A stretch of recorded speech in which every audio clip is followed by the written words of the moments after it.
오늘의 말씀은 하나님은 항상 오르시다. 하나님은 항상 오르시다. 말씀으로 우리가 함께 보도록 하겠습니다. 제목으로. 본문의 말씀입니다. 이사야서 55장 8절. 이사야서 55장 8절. 큰 소리로 같이 읽어보도록 하겠습니다. 시작. 내 생각은 너희 생각과 같이 아니하며 내 길들은 너희 길들과 같이 아니하니라. 주가 말하노라. 누가 말한다고 하죠 지금? 하나님께서 우리에게 말씀하십니다. 내 생각은, 하나님 생각은 우리 인간들의 생각과 같지 않다고 말하고요. 하나님의 길들은 우리 인간의 길들과 같지 않다고 말해요. 다시 말하면 우리 하나님께서 생각하시는 것, 하나님의 기준들이 인간들이 생각하는 것과 인간들의 기준과 다르다고 지금 말하고 있어요. 그죠? 이해되시죠? 아멘. 인간의 기준은요, 하루가 하루고 천년이 천년이에요. 맞아요? 인간의 기준은 하루를 천년이라고 하면 아주 무식한 사람으로 취급을 받습니다. 맞습니까? 아멘? 근데 하나님은요, 다른 기준을 갖고 있다고 성경은 말합니다. 같이 보겠습니다. 베드로후서 3장 8절, 이것도 같이 한번 읽어보겠습니다. 시작. 그러나 사랑하는 자들아, 주께는 천년이 하루 같다는 이 한 가지 사실에 대하여 무지한 자가 되지 말라. 굉장히 색다른 기준을 하나님께서 제시해 주셨어요. 주님께서는요, 하루가 천년 같고 천년이 하루 같다고 말을 합니다. 그러면서 끝에 뭐라고 하냐면, 너 이거 모르면 무식한 사람이야. 요걸 얘기하는 거예요. 너 이거 모르면 무식한 사람이야. 그러니까 하나님의 기준과 인간의 기준이 너무 틀려요. 그죠? 이거를 얘기를 하고 있습니다. 하루가 24시간으로 이루어졌잖아요. 천년을 계산하면 876만 시간이에요.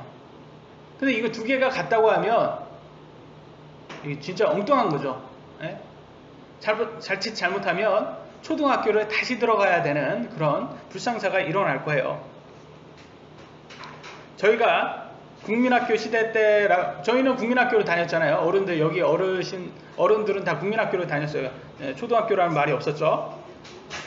근데 이거 두 개가 같다고 하면 정말 엉뚱한 거예요. 그래서 자칫 잘못하면 출석부 모서리로 머리에 맞을 수가 있었고요. 30cm 자를 이렇게 세워가지고 손등에 이렇게 맞을 수 있었을 것입니다. 이제 농담으로 한 소리인데 희영이만 딱 알아듣고 재밌어 하네요. 아닌가요? 저는요, 요즘은 이런 거 하면 큰일 나잖아요, 선생님이. 근데 저희 때는 이거 너무 자주 봤어요. 저는 이거 애들이 이렇게 혼나는 거 보고 무서워서 말을 아주 잘 들었어요. 생긴 거는 되게 많이 맞았을 것 같은데, 저는 어렸을 때 많이 맞지 않았습니다, 선생님께. 왜냐면 무서워가지고, 겁이 많아가지고, 굉장히 말씀을 잘 들었어요. 그러니까 그만큼 엉뚱하다, 이런 거를 얘기하고 싶었는데, 분위기는 별로 안 좋네요, 역시. 그래서 제가 말씀드리고자 하는 것은 이제 하나님의 기준과 사람의 기준이 다르다는 것을 보여주고 싶어요. 그래서 지금 보여드렸어요. 왜 하나님은 하루와 천년이 같다고 말을 할까요? 여러분, 이게 어떻게 하면 가능할까요? 이게 시간 안에 들어가 있으면 불가능해요. 그죠? 근데 시간 밖에서 있다면 이게 가능한 거예요. 생각을 한번 해보세요. 시간 밖에 계시는 분이 시간 안을 보면 하루나 천년이나 똑같이 보입니다. 맞습니까? 네? 이 시간이라는 것도요, 하나님께서 만드신 거예요. 시간인 것도. 이 시간이라는 것이 구성되려면 이 태양계 안에 들어가 있어야 되잖아요. 근데 태양계 밖에 있으신 분들, 그러니까 하나님은 이거를 다 만드셨기 때문에, 시간이라는 것도 만드셨기 때문에 시간을 초월하시는 분이고 통제하시는 분이시기 때문에 이게 다 가능한 거예요. 그래서 하나님의 기준과 우리의 기준이 다르다, 이런 거를 우리는 알아야 됩니다. 인간의 기준으로, 그래서 성경을 이해하려면, 이 인간의 기준을 가지고 성경을 이해하려면 성경이 이해될까요? 안 될까요? 이해가 잘 안 돼요. 그래서 특히 과학자나 박사들 같이 똑똑하신 이런 분들은요, 성경을 못 받아들여요. 왜냐면 너무 틀리다 보니까 이걸 무슨 이소부화나 동화책, 소설 수준으로 성경을 이렇게 받아들이고, 오히려 그들은 진화론을 과학이라고 부르죠. 그래서 우리는요, 하나님의 말씀을 이해하기 위해서는 인간의 기준을 먼저 버려는 연습을 한번 하셔야 돼요. 내가 지금까지 배워왔던 인간의 고정관념 이거를 버리시고 하나님의 말씀 그대로를 받아들이는 연습을 하셔야 됩니다. 그래서 성경에 이렇게 말하고 있어요. 빌립보서 3장 8절에 사도 바울은 이렇게 말합니다. 참으로 확실히 모든 것을 손실로 여김은 그리스도 예수 내 주를 아는 지식이 뛰어나기 때문이라. 내가 그분을 위하여 모든 것에 손실을 입고 그것들을 단지 배설물로 여김은 내가 그리스도를 얻고 그랬어요. 예수님을 안 다음부터는 사도 바울은요, 자기가 알고 있던 모든 지식을 배설물, 똥으로 여긴다는 거예요. 똥으로. 그리고 버려버렸다고 얘기를 했어요. 인간의 기준 같은 거, 인간의 생각 같은 거, 이런 것들이 중요하지 않다고 여긴다고 그렇게 사도 바울은 얘기를 합니다. 그럼 뭐가 맞다고 해요? 오직 하나님의 말씀, 하나님은 항상 오르시다. 항상 오르시다라는 것을 자기가 그걸 훈련을 한다고 말합니다. 그걸 받아들였다고 말을 하고 있어요. 그러니까 인간의 지식, 이것이 중요하냐, 하나님의 말씀이 옳으냐라고 우리가 결정해야 되는 부분에서 사도 바울은 하나님의 말씀을 골랐다라고 얘기를 하고 있어요. 사도 바울이 살았을 때 그 당시에는요, 사도 바울은 굉장히 똑똑한 지식인이었어요. 사도 바울은 바리새인이었거든요. 그래서 바리새인은 종교 지도자로서 굉장히 하이 계층이에요. 하이 클래스예요. 그때 당시에. 굉장히 지식인이었는데 그럼에도 불구하고 그런 모든 지식들을 배설물로 여깁니다. 그래서 우리 또한 이와 같이 사도 바울과 같이 하나님의 말씀을 더 우선순위에 두셔야 돼요. 우리 세상에 모든 지식들이 있어요. 근데 우리가 그런 것을 배웠기 때문에 그게 더 공감이 되고 하나님 말씀에 공감이 덜 될 거예요. 그렇지만 그럼에도 불구하고 하나님의 말씀을 꼭 진리로 받아들이셔야 된다는 것이죠. 한번 인간의 기준으로만 생각 한번 해볼까요? 여러분, 왜 교회에 신실이 나와야 됩니까? 교회에 신실이 나오면 뭐가 좋아요? 인간의 기준으로 뭐가 좋아요? 건강해집니까, 여러분? 아니면 통장 잔고가 에어컨이 시원하다. 그럼 뭐 은행 가셔도 돼요, 사실. 은행 가셔도, 도서관 가셔도 되고, 그런 데는 많이 있습니다. 시원한데 요즘. 통장 잔고가 뭐 늡니까? 아니면 뭐 여러분 좋아하는 그런 것들이 막 생겨요? 그렇지 않을 거예요. 그런데 예배에 신실해야 돼요. 하나님의 기준으로는 신실해야 돼요. 인간의 기준은 아니에요. 매일 성경을 읽어야 됩니까? 성경은 하나님의 말씀에 의해서 매일 읽으셔야 되고, 쉬지 말고 기도하라고 했고요. 11조와 한 그릇만 하나님께 드리라고 했고, 주위 사람들에게 예수님을 전하라고 했어요. 이거는 하나님의 기준으로는 굉장히 중요한 거고, 인간의 기준으로는 뭐 그렇게 변하지 않습니다. 인간의 기준은 오히려 직장생활, 뭐 가족, 아니면 또 돈, 재정관리, 아니면 다른 사람에게 비춰지는 나의 이미지, 곧 인생의 자랑이라고 합니다. 근데 육신을 즐겁게 해주는 것들, 이런 것들이 더 우리들에게는 더 이게 더 좋고 더 중요할 거예요. 훨씬 더 나한테 공감되고 더 다가올 거예요. 더 중요하게 느껴질 겁니다. 그래서 오늘날 이렇게 많은 사람들이 설교를 하고 있잖아요. 근데 공감 가는 설교가 인기가 많습니다. 오늘날 공감 가는 설교가 인기가 많아요. 그 말은 뭐냐면, 인간의 기준으로 인간 서로들이 참 이거 공감이 간다 이랬을 때 그 설교가 인기가 많게 되는 거예요.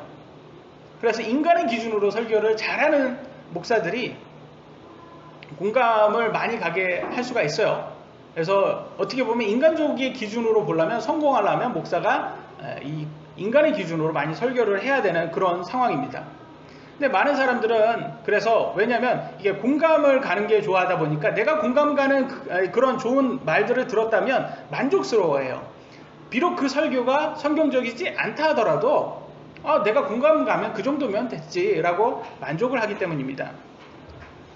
인간적인 기준이 우선적이고 되게 되면요, 자칫 잘못하면 거짓을 진리로 착각할 수가 있어요. 왜냐면 공감 가기 때문에, 그 거짓이 너무 공감 가니까 그것을 훌륭한 설교나 교리로 여기고 거짓임에도 불구하고 그걸 받아들이게 됩니다. 하지만 하나님의 기준으로 설교를 하면, 이게 하나님의 기준을 아까도 말씀드렸지만 그렇게 인간적으로 봤을 때는 와닿지 않은 그런 말들이 많이 있어요. 어떻게 예를 드리냐면, 우리가 어렸을 때 여러분 아버지들이 뉴스 봤을 때 그거 공감되셨나요? 아빠는 참 너무 좋겠어. 이렇게 재밌는 뉴스를 매일 볼 수 있어서 9시만 되면 너무나 재밌는 뉴스를 이렇게 너무 보잖아. 그게 공감 되셨나요? 안 되실 거예요. 그냥 분명히 그랬을 거예요. 아빠는 이렇게 재미없는 거, 왜 똑같은 거 저렇게 저걸 왜 보는지 난 이해가 안 돼. 그러지 않으셨나요? 저는 그랬어요. 저는 아버지한테 저 재밌는 만화를 보셔야지 왜 저렇게 재미없는 뉴스를 보시냐 그랬던 것 같아요. 왜 그랬어요? 왜 공감이 안 됐어요? 내가 미성숙했기 때문에. 우리가 어려서 미성숙했기 때문에 공감이 안 됐던 거지 뉴스가 문제가 있었던 건 아니라는 거였어요. 즉 우리가 하나님의 말씀에 공감하지 못하는 것은 우리가 너무 미숙하고 세속적이기 때문에, 영적이지 못하기 때문일 수도 있다는 겁니다. 솔직히 우리가 하늘에 애착을 두지 못하고 땅에 애착을 더 두기 때문은 아닐까 생각이 됩니다. 그래서 우리는 하나님의 기준에 공감이 가지 않더라도 하나님의 말씀이 더 옳다라는 것을 동의를 해야 된다는 것입니다. 저 역시 인간이기 때문에 사람들이요, 제 설교를 듣고 설교가 참 좋았습니다 이렇게 해주면, 칭찬을 해주면 굉장히 만족을 할 거예요. 그죠? 인간적 기준으로 의하면 기분도 좋고 참 내가 잘했다, 설교를 참 잘했구나, 안도감을 가질 거예요. 근데 정작 제가 사람에게 인정받아야 될 사람은 아니잖아요. 우리 크리스찬들이. 우리 크리스찬들은요, 사람에게 인정받아야 되는 게 아니라 하나님께 인정받아야 돼요. 근데 하나님께 인정받으려면 인간에게 칭찬받아야 돼요? 하나님께 칭찬받아야 돼요? 하나님께 칭찬받아야 된다는 거죠. 그래 하나님 기준으로 설교를 해야 된다는 거예요. 그게 비록 그 설교가 인기가 있던 없던 말이죠. 그래서 성경이 이렇게 나왔습니다. 이거는 사도들이요 말하는 내용이에요. 사도들이 이렇게 말했습니다. 갈라디아서 1장 10절, 내가 아직도, 빨간 줄만 보세요, 아직도 사람들을 기쁘게 한다면 결코 그리스도의 종이 아니니라. 사람들을 기쁘게 하지 않는다고 했어요. 그들의 사역은. 에베소 6장 6절, 사람들을 기쁘게 하는 자들같이 눈으로 숨기지 말고. 데살로니가 전서 2장 4절, 사람들을 기쁘게 하려 함이 아니요 하나님을 기쁘게 하려 함이라. 그들의 사역의 목적이요, 사람들을 기쁘게 하는 게 아니라고 했고요, 오히려 하나님을 기쁘게 하려고 했다는 거죠. 그러니까 그 당시에 그 사도들의 사역이 인기가 있었을까요, 없었을까요? 인기가 없었어요. 그때 예수님 때 예수님은요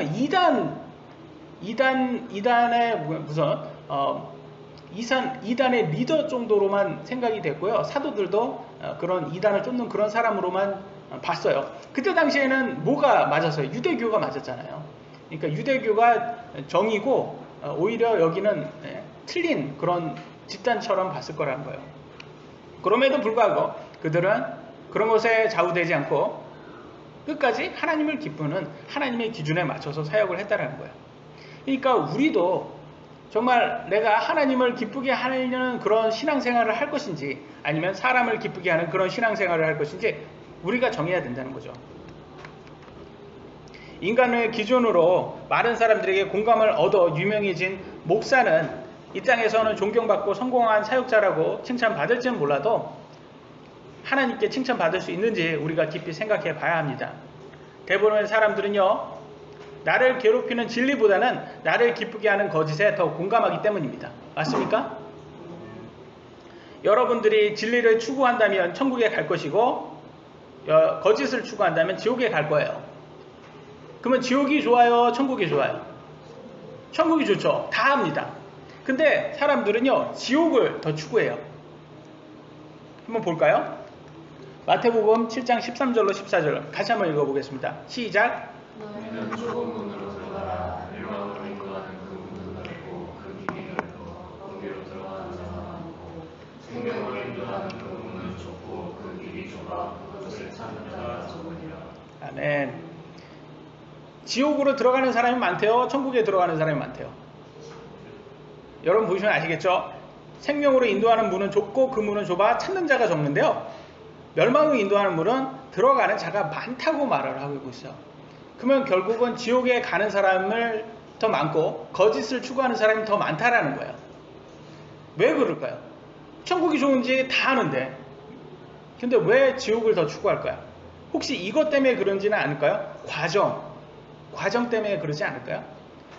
과정이 지옥을 추구하는 것은 쉽고 천국을 추구하는 것은 어렵기 때문에 그런 게 아닐까요? 과정이? 진리의 과정은 인내를 요구하고요. 절제를 요구합니다. 육신이 별로 좋아하지 않아요. 근데 거짓의 과정은 너무 쉬워요. 그냥 가만히 있어도 돼요. 여러분이 원하는 거대로 하셔도 되고, 그러니까 우리를 기쁘게 합니다. 육신을 기쁘게 해줘요. 그러니까 찾는 사람이 많습니다. 여러분. 인내와 절제 없이 천국에 가고 싶은 사람들이 택하는 거짓 교리들이 있어요. 그래서 그것은 뭐 예수님만 믿는다고 하면 다 천국 간다, 뭐 그런 교리들이에요. 그래서 인간들이 너무 좋아합니다. 근데 인간이 좋아하지만, 인간의 기준으로는 그것이 좋지만 그것은 결국 멸망을, 성경에서는 멸망을 가져온다고 말을 합니다. 여러분, 남자들이라면요 몸짱을 참 좋아합니다. 몸짱이 되고자 하는 로망이 있어요. 여기 남자 우리 형제님들 중에서 나는 몸짱이 되고 싶었다 라고 하시는 분들이 있으세요? 난 몸짱이 한때는 이라도 난 몸짱이 되고 싶었다라는 하시는 분들 없으세요? 바다 갈 때라든지 어디 놀러 갈 때, 어렸을 때부터 시작해서 몸짱이, 이미 몸짱이니까 굳이 얘기를 안 하시는군요. 이미 우리 정영근한테 동의를 하네요. 이미 몸짱이니까 굳이 뭐 원래부터 몸짱인데 몸짱으로 되고 싶은 마음이 항상 있어요, 우리. 근데 몸짱이 되려면, 왜 결과물을 보면 너무 멋있잖아요, 몸이. 그러니까 되고는 싶어요. 근데 아무나 못 돼요. 왜? 몸짱 되는 게 그 과정이 너무 힘들잖아요. 먹고 싶은 것도요 못 먹고요, 항상 고통스러운 운동을 매일 해야 돼요. 그러니까 절제도 필요하죠, 인내도 필요하죠. 그러니까 아무나 몸짱 되지 못합니다. 맞습니까? 맞아요. 근데 누구나 천국에 들어가고자 하는데 다 천국에 못 들어가요. 왜? 천국에 들어가려면 믿음을 지켜야 되기 때문이죠. 그래서 절제와 인내가 꼭 필요합니다. 근데 실제로 뭐 몸짱도 좋지만, 몸짱은 이 영원한 생명과 천국에 들어가는 거로 하는 거와 비교할 수 없다고 성경은 말을 해주고 있어요. 같이 한번 읽어볼까요? 디모데전서 4장 8절입니다. 시작. 하나님의 성품은 모든 일에 유익하며 현재 생명과 다가올 생명에 약속을 지키고 육체 훈련보다도요 영적인 훈련이 더 중요하다고 성경은 말을 해주고 있습니다. 그래서 여기에선 성품을 모든 일에 유익하다, 하나님의 성품을 추구하는 것이 바로 성화인데요, 이것이 더 좋습니다. 그럼에도 불구하고 많은 사람들은요 이 성화를 추구하지 않고 다들 이렇게 좀 쉬운 거, 그런 것 쪽으로 너무 많이 빠져 있어요, 많은 교회들이요. 그런데 그것에서 그냥 예수님 믿는다고 말만 했다고 지금 구원받았다고 착각 속에 빠져 있습니다. 아무것도 하지 않는다면 절대 그럴 수가 없는 거예요. 그래서 오늘 여러분들이 좀 한 가지 좀 다짐을 하셨으면 좋겠다라고 해서 제가 이렇게 말씀을 드립니다. 오늘의 제목처럼 하나님은 항상 옳으시다라는 그런 마음을 꼭 가지셨으면 좋겠어요. 우리는 다 인간이기 때문에 인간의 기준에서 벗어날 수가 없어요. 그리고 하나님의 기준과 하나님의 기준 그대로를 우리가 공감하지 못할 수가 있다라는 거예요. 공감하기 어려울 수도 있어요. 그럼에도 불구하고 공감이 돼서가 아니라 그냥 하나님의 말씀이기 때문에 그것이 옳다라고 동의를 하시는 겁니다. 이해되시죠? 아멘? 그래서 첫 번째 보도록 하겠습니다. 첫 번째는요, 잠시 고난이에요. 잠시 고난. 베드로전서 5장 10절입니다. 이것도 같이 읽어보도록 하겠습니다. 시작. 그러나 모든 은혜의 하나님 그리스도 예수님을 통해 우리를 부르사 자신의 영원한 영광에 이르게 하신 분께서 너희가 잠시 고난을 받은 뒤에 너희를 완전하게 하시고 굳건하게 하시며 강하게 하시고 존귀하시리니. 아멘. 하나님께서는요 이 땅에 사는 것을 잠시 고난이라고 평가하셨어요. 잠시 고난. 잠시 고난을 받은 뒤에 하나님의 기준으로는 7, 80년의 인생이 영원한 생명에 비해서는 정말 수증기와 같이 아주 짧아요. 그래서 잠시 고난이라고 표현을 했습니다. 하지만 우리는 아직 이 땅에 살고 있고 시간에 갇혀 있기 때문에 7, 80년 인생에서 각 사람에게 찾아오는 고난을 잠시라는 단어로 결코 짧다고 함부로 말할 수 없어요. 맞습니까? 왜냐하면 우리는 다 인간이기 때문입니다. 인간이기 때문에 이게 잠시라고 말할 수가 없어요. 여러분 7, 80년을 잠시라고 할 수 있는 분 있어요? 수증기와 같다라고는 우리가 동의나 공감이 되지 않아도 하나님께서는 그렇게 말씀하셨기 때문에 그것이 옳은 거예요. 제가 더 좋아하는 구절은 이 구절이에요. 이것은 우리가 다 공감이 돼요. 욥기 14장 1절 같이 한번 읽어보겠습니다. 시작. 괴로움으로 가득하며. 여기에서 남자로부터, 난 남자로부터 태어났어요 하시는 분 있어요? 남자로 태어나신 분 없잖아요. 다 여자로부터 태어났어요. 그러니까 모든 인간이겠죠. 인간은 괴로움이 가득하다라고 나와 있어요. 공감돼요? 안 돼요? 이거 공감되시는 분? 아마 40대 이상은 다 공감될 것 같아요. 이거는 뭐 물론 30대도 공감되시는 분들도 있을 거고. 왜 평균 나이 이상 절반을 살아온 40대인 저는요, 이 구절이 너무나 공감이 돼요. 너무나 인생이요 괴로워요. 정말 괴로움을 가득해요. 이게 그러니까 잠시 고난이라고 인간의 기준으로는 이거 말할 수가 없는 거예요. 이게 여러분은 어떻게 행복하세요? 행복이 많으세요? 인생에 괴로움이 많으세요? 보통은요, 인생은요, 써서 그냥이 제일 많을 거야 아마. 그냥이 대부분이다가 뭐 여러분 좋아하는 일이 생겼다면 그냥 잠시 기뻐요. 근데 안 좋아하는 일이 생기면 되게 아주 정말 힘들잖아요. 그 힘든 게 그냥 힘든 게 아니라 되게 힘들잖아요. 되게도 아니고 되게. 되게 못 알아들으시는 분 없으시죠? 되게 힘든 거. 저희 어머니가 항상 말해요. 되게 힘들다. 되게 힘든 것도 아니고. 그게 인간의 기준이 그래요. 이 공감 안 되시는 분들 있을 거예요. 인생이 힘들다라는 거. 근데 아직 그 공감이 안 되시는 분은 조금 더 사시면 이해가 돼요. 그렇지만 그럼에도 불구하고요, 우리가 공감을 떠나서 하나님 말씀에 항상 옳습니다.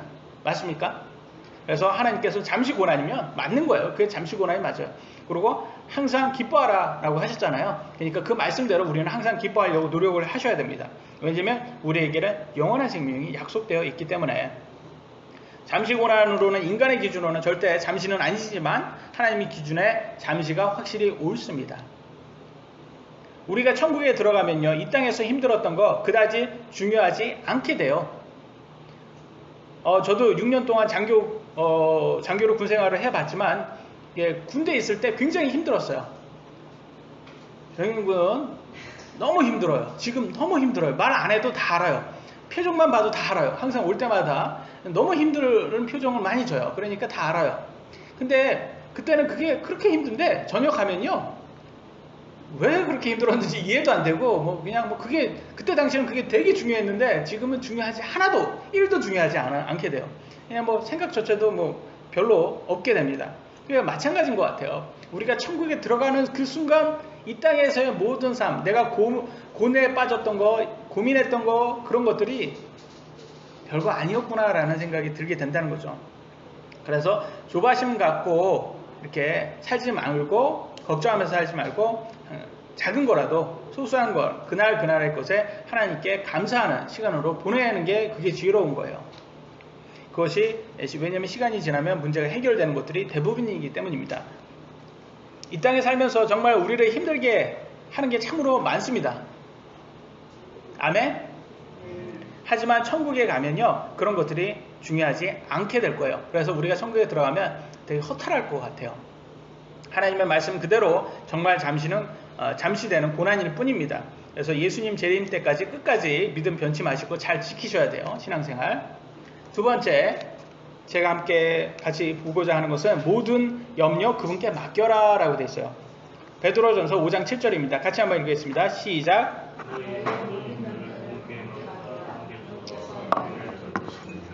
빨간 부분만 다시 한번 큰 소리로 시작.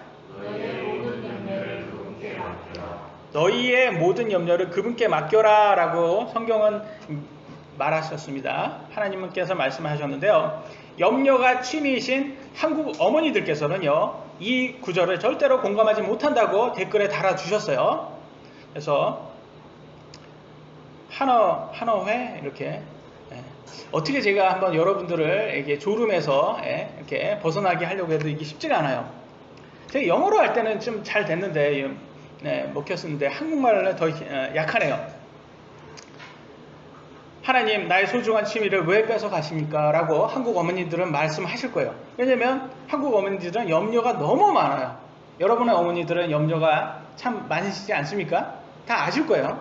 너무 많아요. 그래서 염려가 너무 많으셔서 저희 어머니는요, TV에서 닭 먹지 말라고 하죠. 다 얼마나 그렇게 말씀을 잘 들으시는지 몰라요. 닭 먹지 말라면 바로 닭을 안 드십니다.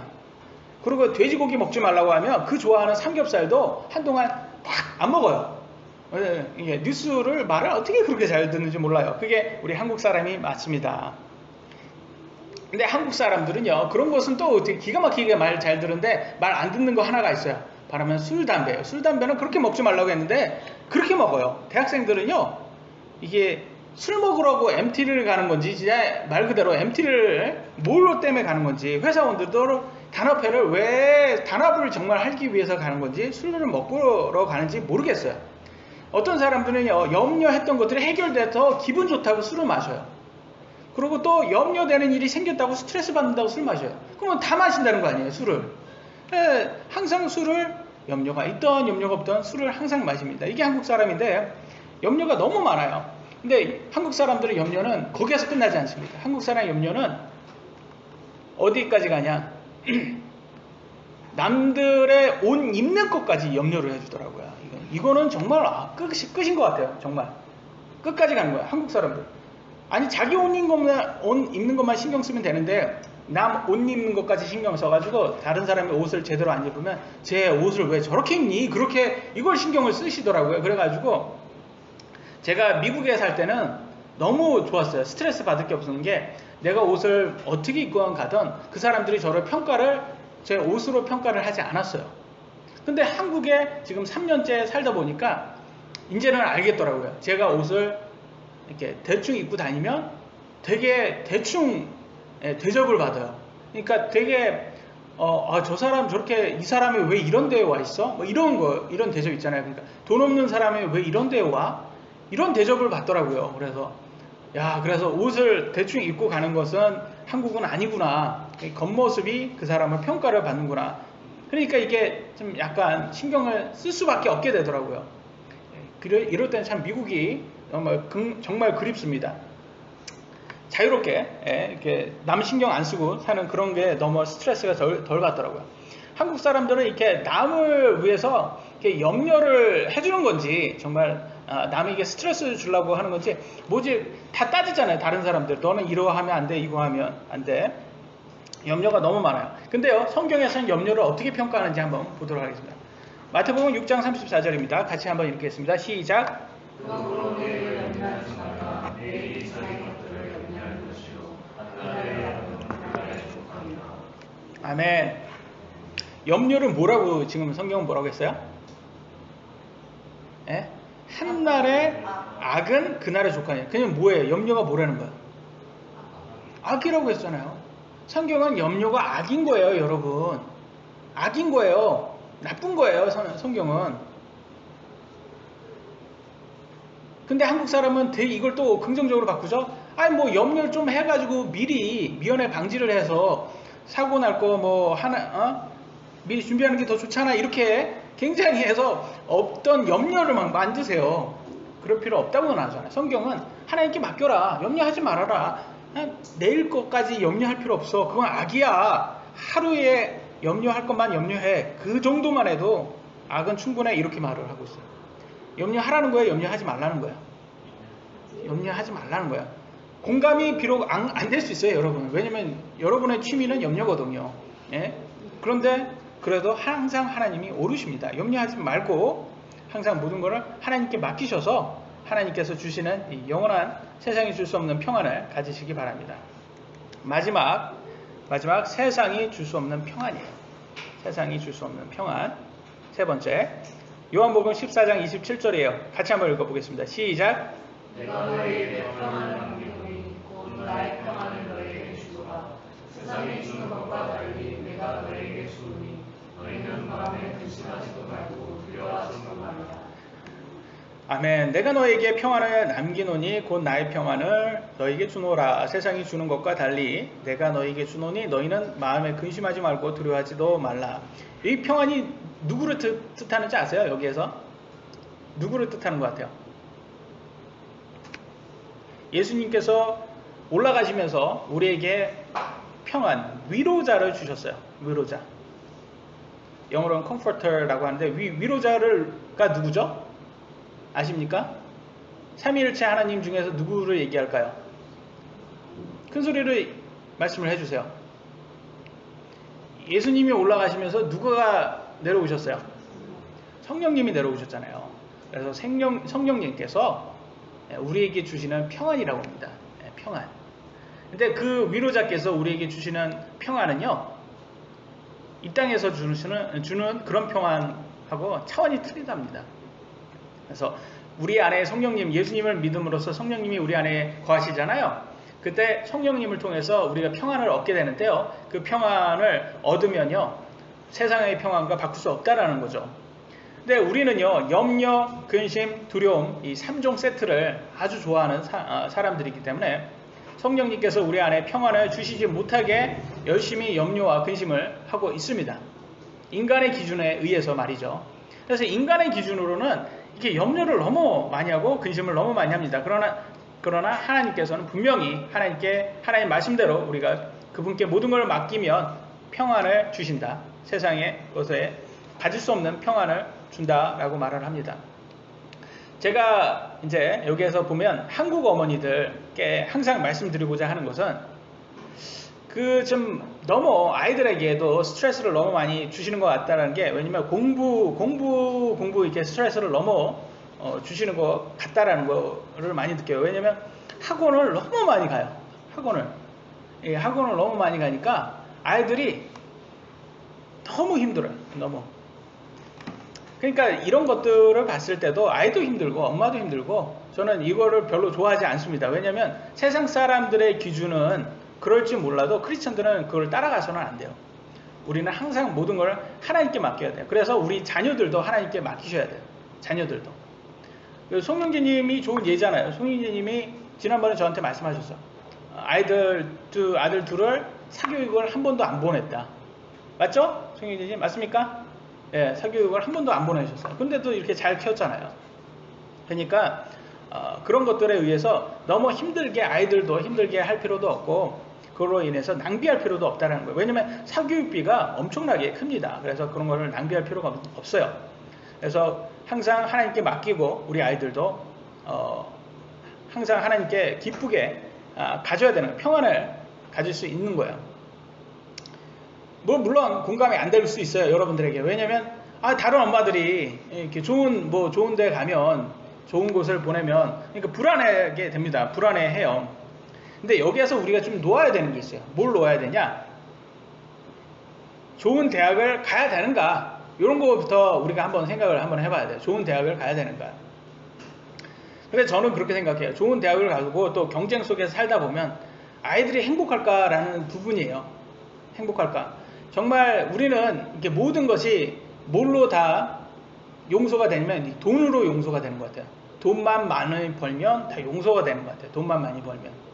맞습니까? 한국 사람들 모든 게 그런 것 같아요. 좋은 대학 가고 좋은 직장 얻어서 돈을 많이 벌면 그동안 내가 힘들었던 것들이 다 용서돼. 우리 아이들도 내가 왜 이랬는지 다 나중에 돈 많이 벌면 이해할 수 있어.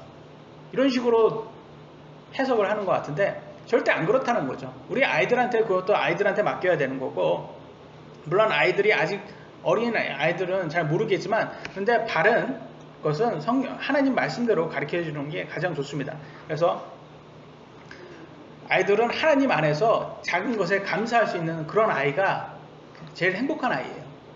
그러니까 공부를 좀 못할 수도 있는 거예요.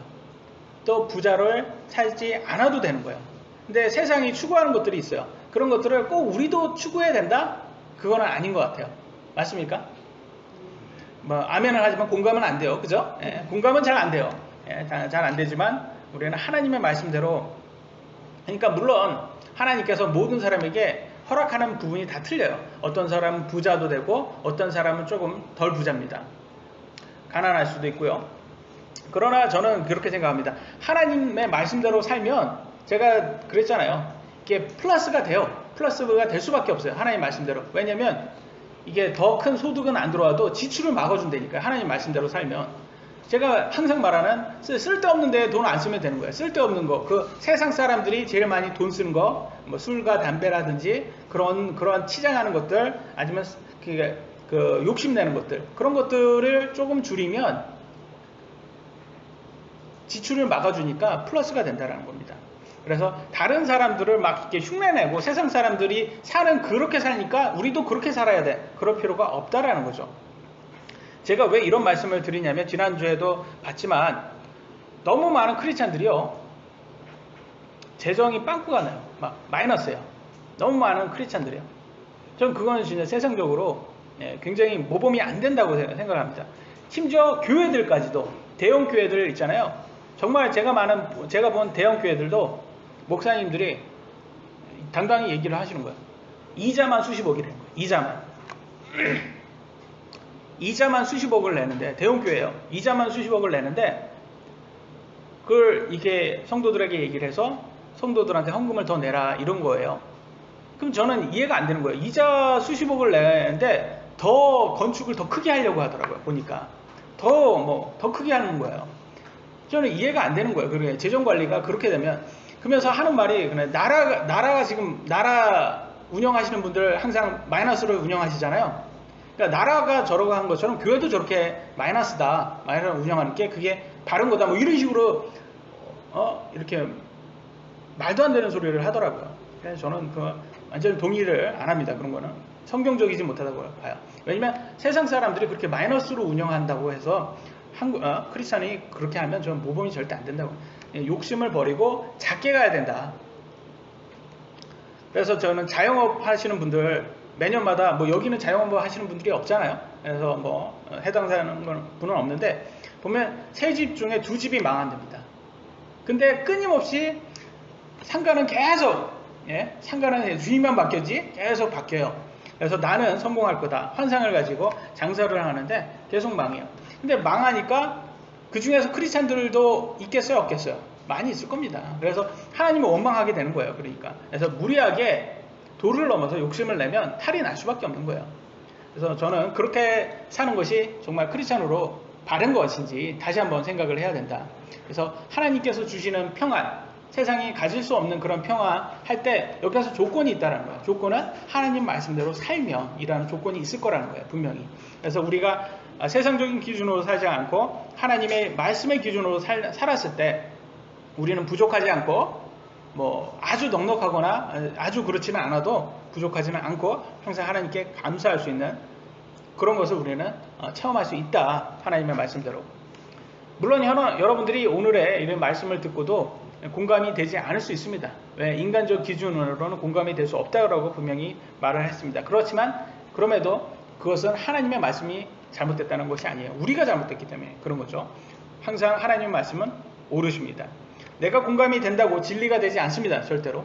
성경에 나와 있어야 진리인 거예요. 아멘? 항상 하나님의 말씀만 진리입니다. 모든 죄는요, 언제 나오는지 아세요? 모든 죄는 하나님의 기준으로 살지 않고 인간의 기준으로 우리가 살 때 죄가 나오는 거예요. 그러니까 항상 하나님의 말씀이 옳다라는 것을 동의하시고 하나님 말씀대로 살려고 우리가 노력해야지 성화가 될 수도 있고, 또 그것이 우리 삶에도 세상이 줄 수 없는 그런 평안을 얻으면서 항상 감사하면서 우리 아이들도 키울 수가 있겠죠. 그래서 우리 물군 침례교회 성도 여러분들은 작은 것에 감사할 수 있는 그런 분들 되시고, 항상 하나님 말씀에 여러분 삶의 가장 우선순위가 하나님 말씀이 꼭 되셨으면 좋겠습니다. 여기까지 하겠습니다. 기도하시겠습니다.